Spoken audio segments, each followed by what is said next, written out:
Hello and welcome to the Rose Rehash. I'm Jared Freid. We're here after every episode of The Bachelor to recap the show and give out awards to our favorite and least favorite performances from tonight's episode. Before we get started, here's what I'm going to ask from you. Subscribe to my YouTube channel, please. Subscribe to the YouTube channel. I want you to comment. Let me know who you liked, who you didn't like, your opinion. Do you agree with me? Do you disagree with me? I want to hear from all of you. And also, go check out, we still got some Mumsy t-shirts at the shop.jaredfreid.com. Shop.jaredfreid.com for some merchandise. But listen, let's get into the episode. We're going to recap the show. I thought today's episode, it was amazing how little we got through. It was the Sarah episode. Now, Sarah, at the end of last episode, we end with Sarah having a moment. It's being described as her fainting. They're at the rose ceremony. Matt's giving out the roses. Sarah already has a rose. And at some point during the ceremony, Sarah removes herself and they need to bring in a medic to be continued. So now we're back at the rose ceremony. And we're back with Sarah, who is mid-fainting, mid-moment. She goes outside with Matt. She gets a breath of fresh air. The medic signs off.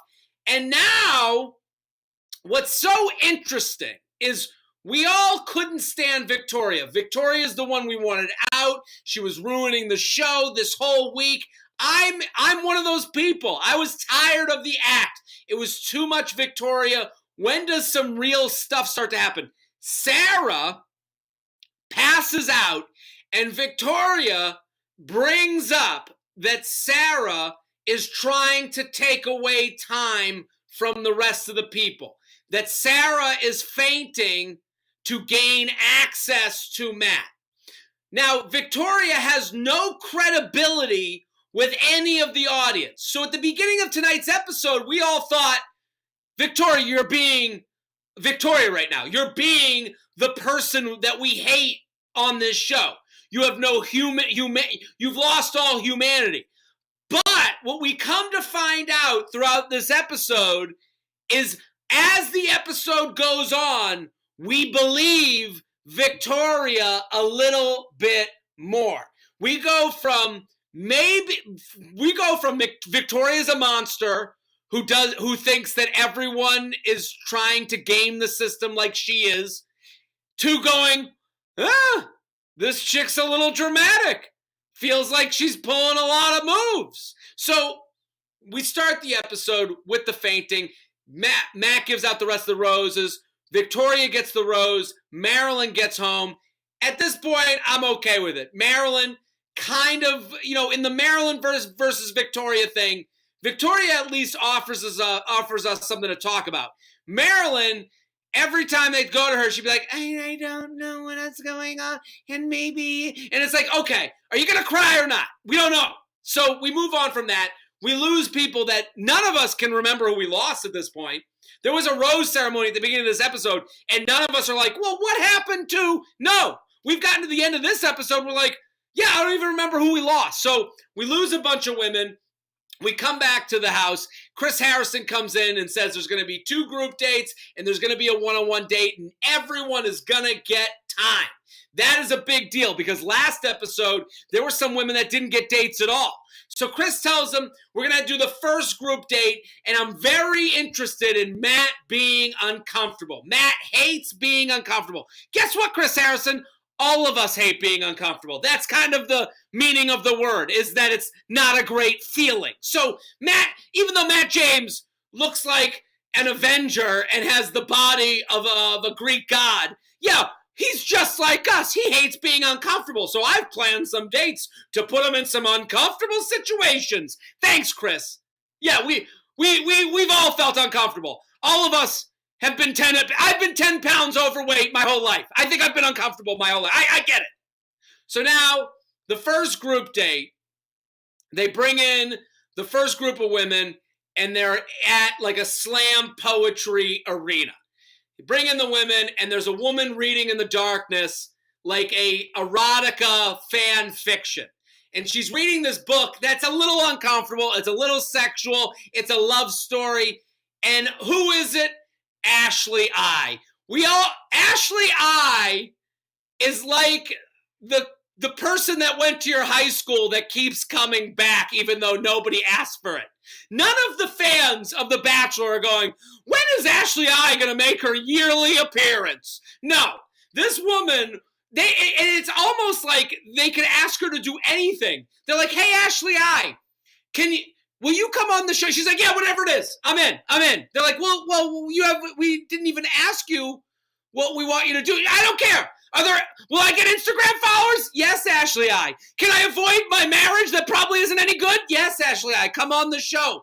You don't have to bring Jared. He can stay at home and not talk to you there. And it's like, and then Ashley, they're like, yeah, we're going to have you read erotica that Chris Harrison wrote while Chris Harrison watches you. That feels like the most uncomfortable thing in the world. Hey, Ashley, go read Chris's book. He's going to be right here watching you as you say the word member and the word erect, and you say the word sweaty body and touches their nipple. Like, that doesn't sound like a fun time. Ashley's like, good to go. So Ashley I is reading this fan fiction erotica that Chris Harrison wrote, which also, this now becomes a big opportunity for Chris to sell his book. I mean, it got to the point, it felt like Chris was going to be the sham wow guy who's just going to come out and go, and it's available now on Amazon. And it's like, okay, so Chris hawks his book. Ashley tells the women, you're all going to do your own love story. We want you all to write your own love story. So they go off, and they're all going to write their own love story. And they all do differing versions. Some are a little bit more PG. Victoria basically explains how she would suck Matt off. Like she does, like they had to bleep the whole thing. They're like, Victoria's like, and then, and it's like, okay, Victoria, take a step back. We get it. You'll fondle his nuts. Easy. The best part about the erotica was Matt James reading his own fan fiction love story. I got to admit, I'm a red-blooded straight male. I was sweating. When he said chocolate cake, I was like, give me the cake. I want the cake. I could see the cake. It was moist. It was delicious. It left me wanting more. I can't imagine. If there is women out there, I don't know how you're watching it with family. I don't know how you hear Matt James say chocolate cake and go, like, are you next to your mom? Like, just nobody make eye contact. Matt, yeah, does anyone want some chocolate cake? I could use some right now. Let's go. Like, are you sitting next to your mom and like being like, let's just bake something. We'll bake something. It's gotta be uncomfortable because I was uncomfortable. I'm by myself sweating like crazy. So we get done with that whole erotica fan fiction. Matt is very impressed with the women. He comes back to the date. They're all hanging out. He's getting his time. He goes upstairs with Vibrator Katie. And it's like, Vibrator Katie has become kind of a fan favorite. I enjoy her. I think she's great. All of a sudden, we go back to the house, and Sarah is upset. Because at the Erotica Fan Fiction Festival, they had all the other women watch as an audience.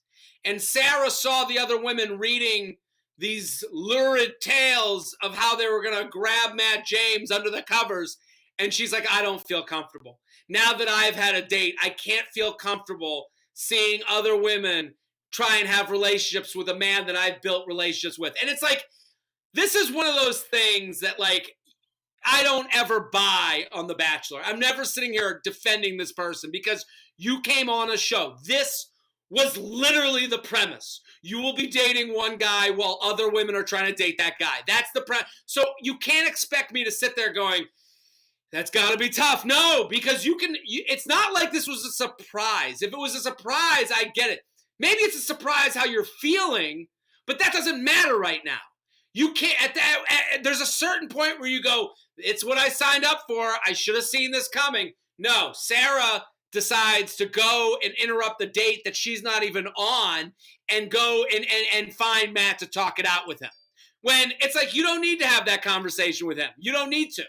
So they decide they're going to have that conversation, and she interrupts Katie, vibrator Katie, while she's having a one-on-one time. And she goes, can I just get some time? And Katie's like, what's going on? Katie gets sent downstairs, and at this point, Victoria is getting to be more correct. Now you're thinking back to Victoria kind of being an asshole about someone passing out during the rose ceremony and going, well, she is taking up some of his time. She does not like when other people get attention. Victoria might have been right. And Victoria looks at Katie and goes, get back up there. This is your time. Go now. And she's right. So now Katie comes back and goes, hey, let me get him back. You got your time. What more could you say? And she goes, and Sarah's like, can I get five minutes? Is 5 minutes okay? And then vibrator Katie goes, how about 2? Now they're doing a negotiation. I got 2. I got 3. I got 4. Now they're doing, it's an auction. Katie then goes, I'll give you 5, and then stands behind the curtain. Because I loved the move. I thought it was a great move.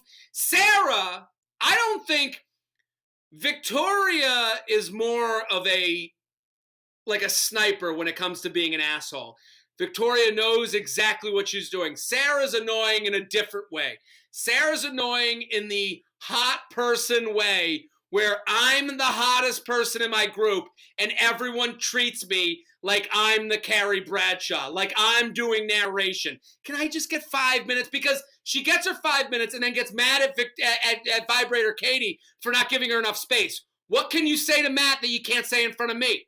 What in this moment? You're getting your time. I'm giving you your time. I'm just going to be over here in the corner, listening, watching, wanting to know what you could be talking about. Because your life isn't more important than mine. I don't have to go backstage and let you two be in a soundproof room. Because then Katie gets back in front of Matt, and Sarah goes down to the other women and goes to apologize. No. You're apologizing too late. You're apologizing after you've taken up their time. So she's asking for forgiveness, not for permission. And she's like, I just want to let you know how sorry I am. And all the other women nail it. I don't think Sarah's ever dealt with a bunch of Carrie Bradshaws. I don't think Sarah's ever dealt with a bunch of people who are also the hottest person in their town, that also other people kind of move over for. Because she looks at them and they're like, what are you talking about? You're apologizing. You already took the time. You didn't care about it. If you cared to apologize, then you wouldn't have done it. You would have asked for permission, and she didn't. So now Sarah leaves. They get the rest of their date. They don't really get a rest of a date. Rachel, who got like 5 minutes, gets a rose, gets the first one of the roses off the date. And now we go back to the house.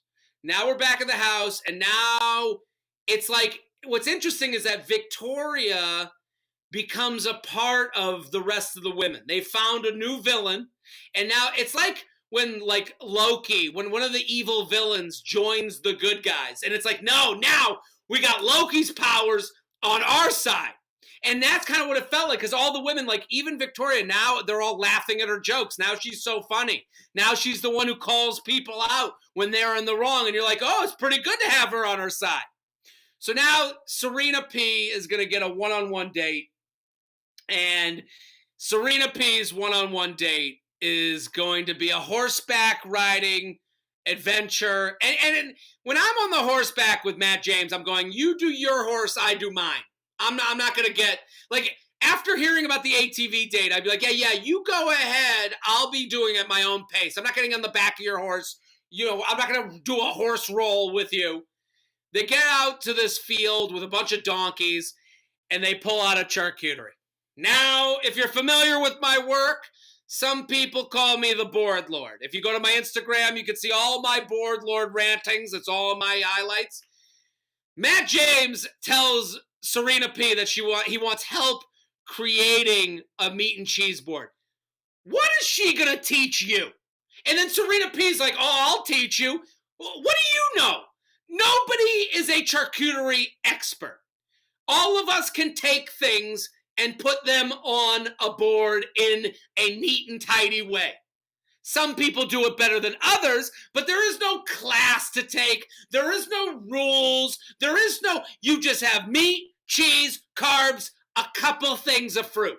Then they make this board. It seems to be all meat. There's no carbs. She doesn't even take him around the board to show him how to make things. The charcuterie board was a disaster. They didn't even put out any jams. They just sat next to meat that looked like it was like hard and it looked like if you stretch it apart, it would keep stretching like that putty that used to put on the newspaper and lift it up and you could see the cartoons on it. That's what it looked like. It looked disgusting. And this idea that Serena was going to teach Matt how to make a board. Matt, if you don't know how to make a board, you don't know how to do anything. I don't even think you know how to walk and chew gum at the same time if you can't make a charcuterie board, because anyone can. Charcuterie boards are like babies. Anyone can make them, and everyone thinks the one they made is great. So now we get to the end of the date. Matt and Serena P go and have dinner. They talk about really nothing too heady, nothing too, what I liked about Serena P was that she said, I'm falling in like with Matt. That's a very honest review. She's just like, I'm here for it. They talk about, have they ever fallen in love? Serena P says that she had a long-term boyfriend that never turned anything. She thought was the one. It wasn't the one. Matt says that he had Matt says he dated a girl for 4 months and he thought it was love, but it wasn't. And the next step was going to be, a relationship, and he's not going to be in a relationship with anyone that he wouldn't marry. And it's like, yeah, Matt is literally just explaining what every 25-year-old guy is explaining to every girl they're dating while they're trying to fuck a lot of women. So that's kind of a foreshadow for, will Matt be able to commit? I don't think so, but we'll get to that in other episodes. They get to the end of their date. They take a hot tub together. Matt James and her make out. We have to take time to talk about Matt James and his kissing abilities. It seems to be a theme at this point. Matt James' big problem with kissing is that it seems like he goes in with his forehead and goes in too quick. So when Matt James goes to kiss, he goes with his forehead first, mouth open. I would say you should go with your mouth closed and in like that. Matt James so it seems to ruin all the kissing dynamic. He just goes, it seems like it's like a fish jumping in the sea. Another theme to be opened as things go on. We get back to the house. All the women hang out on one couch every day. I don't know what else they do in this house, but just sit in this couch and look at each other. And it's revealed that Sarah isn't there.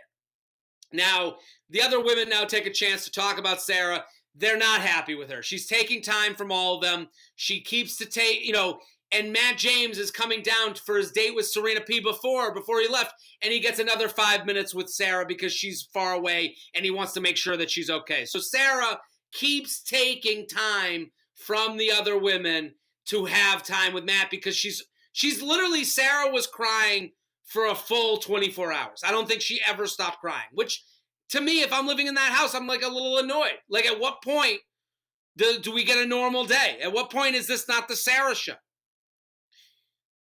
While Matt's on his date, Sarah and Katie, Vibrator Katie, have a talk. Vibrator Katie seems to be the house mother. Like, Sarah ruined her date before, and then Vibrator Katie goes to just sit with Sarah and make sure she's okay. What a saint. What a great person. So they have this long talk, and she basically says, I think I should leave. And I think Vibrator Katie was more concerned with making sure that this wasn't a bullying situation where, and maybe there was more here. And that's what she found out. She finds out that Sarah has, family things going on. She's got a dad who's ill. Katie reveals that her dad just passed away. So they have this connection. Katie comes down to the house and tells everyone Sarah's going to go. She's dealing with much more than just what's going on here. And that's when Sarah packs her bags.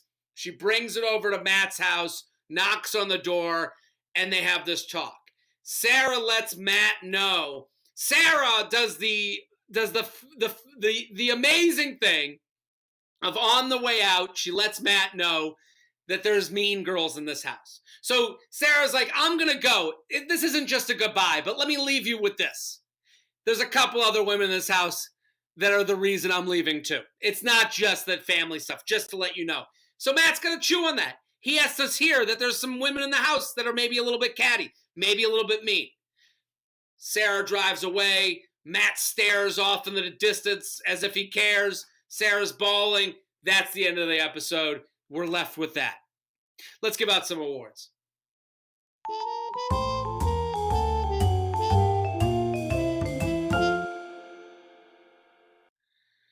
Okay, so this is the awards. This is the Batches where I give out roses to my favorite characters and I give out divorce papers to my least favorite characters. I'm going to start with the roses. Let's give the first rose to, let's give it to Victoria. Victoria went from the evil bad person, the villain, to now she's using her villainous powers for the good of the house. Victoria was like Loki when she teams up with the Avengers to help them. Victoria's like Loki when she teams up with the Avengers and helps them out, and you're like, yes, we get her powers for good. She was calling people out, and here's the thing. When you can't bullshit a bullshitter. And that's what we realized tonight. Victoria is such a bullshitter that when Sarah tries to do the cry face and tries to give you dramatic time and tries to steal time, Victoria goes, I would never forgive you. You're pulling time away from all of us. There was even a point where Sarah comes down to apologize to all the women and Victoria just looks at her and goes, well, why wouldn't you ask for permission before? You just got a full date. Like, Victoria was 3 steps ahead of the asshole, which was fun to watch. It was fun to see the person that we all couldn't stand use those powers for the good of this show. Because you do need, as an audience member, all we want is someone to call out bullshit people. And when Sarah went too dramatic, Victoria became our asset. Second rose is going to go to Serena P.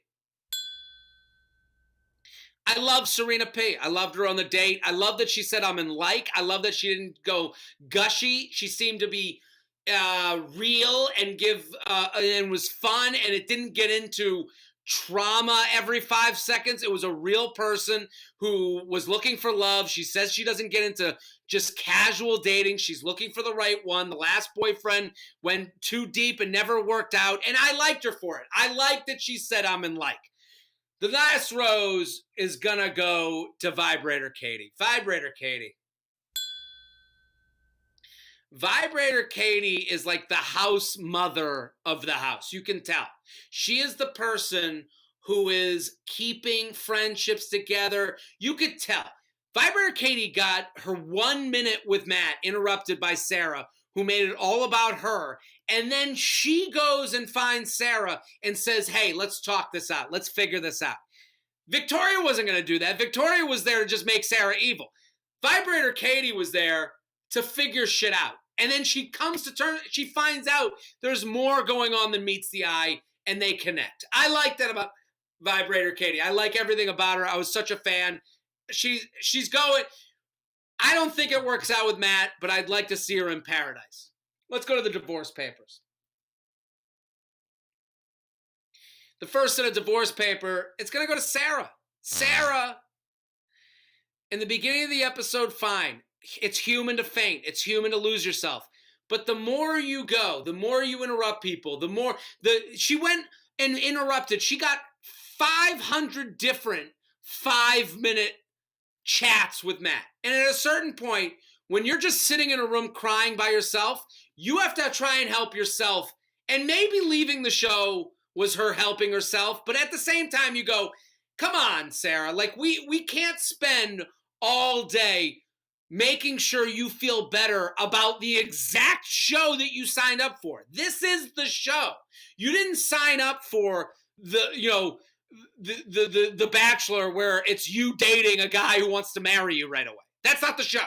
The show is The Bachelor. He dates 30 women at once and you're one of those women. So This is the show you signed up for. You can't look to everyone else to help you out through that. They can't be your crutch. At a certain point, you got to let yourself out, which you did, and I'm okay with that. Next divorce paper, Chris Harrison. Chris Harrison, I've never seen a more shameless plug for someone's book than you did tonight. You created, Chris Harrison comes downstairs. He says, ladies, I have personally created dates to make Matt feel uncomfortable. And then the first date is all about the new book that he has out on Amazon and you can pick up right now with your Prime discount. And it's like, Chris, dude, you wrote an erotica book. Good for you. It's uncomfortable to see you, to think of you behind a computer key being like, and so she touched his engorged member. Like, I can't imagine Chris Harrison writing this book. I can't imagine, like, how shameless he is to be in front of these women. And he's like, and this is the story I imagined about all of you. It's like, Chris Harrison, is that what you're doing at night at the Needham, Colin?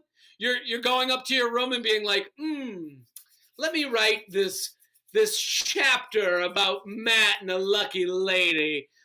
That's it. So, Chris, it was a shameless night for you. The last set, divorce papers, goes to the charcuterie board tonight.